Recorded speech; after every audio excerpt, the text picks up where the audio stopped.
Welcome to lesson 51 of algebraic concept, graph inequalities on a number line. So let's go into graphing.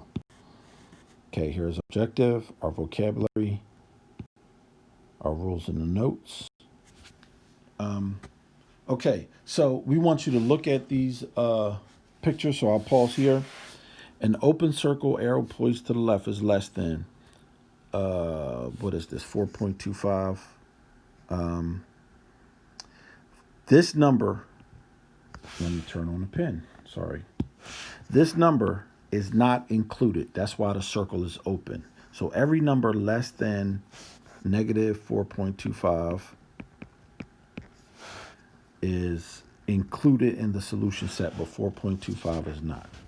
Less than or equal to, this means that 4.25 is included in the solution set.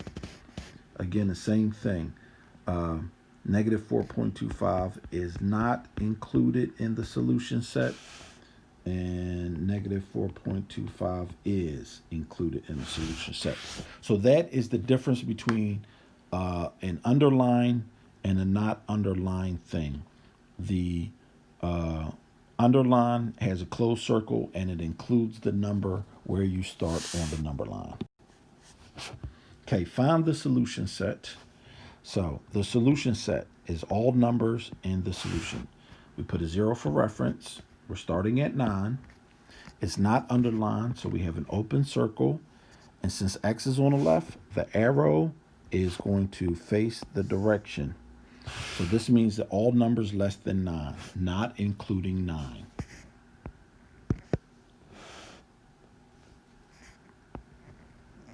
Okay.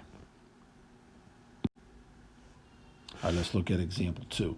Find the solution set, then graph on a number line. So all numbers bigger than 2. Put a 0 for reference. Put a 2 here. Put your circle. The underline means that we include 2. So 2 is part of the solution set. The x is on the left. So this means all numbers bigger than 2. All numbers to the right of 2 are included in the solution set. Let's look at our third example. Graph the inequality. Well, since this is halfway between 10 and 12, I'm going to assume that it's 11. I put my unknown on the left. I see that my arrow is facing this way. My circle is closed, so I underline it. And that lets me know that x is less than or equal to 11.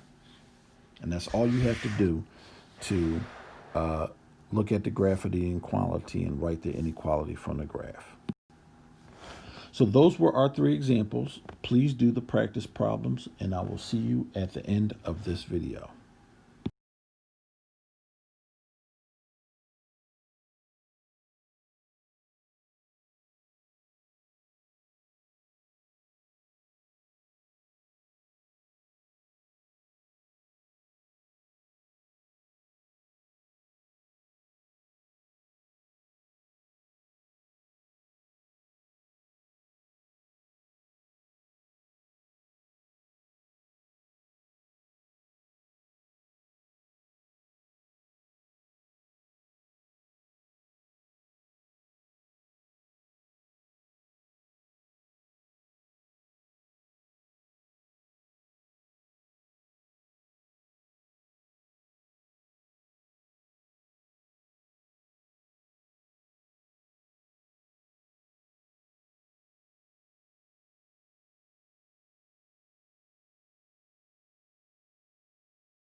Okay, graph on the number line, x greater than 0. So we're at 0, 0 is not included, and here we go, all numbers bigger than 0.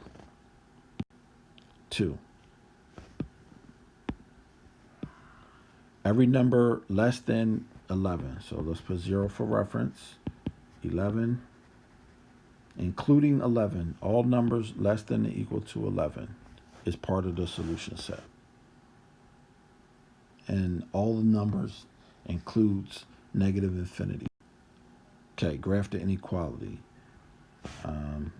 We got that. We put our letter on the left side, and that's 4. It's an open circle, so it's not underlined. Graph the inequality. X, our arrow goes this way. The circle is closed, so we underline it, and x is less than or equal to 3. And then finally, 5. X is less than 5, because the arrow goes that way. So when you put your letter on the left, the arrow of the graph will be the same in the same direction as the inequality. So that's just a trick, and that's why I like to keep my letters on the left-hand side. So thank you for watching this video. If you like what you saw, subscribe and be tuned for more videos on inequality. We have at least 18 to go.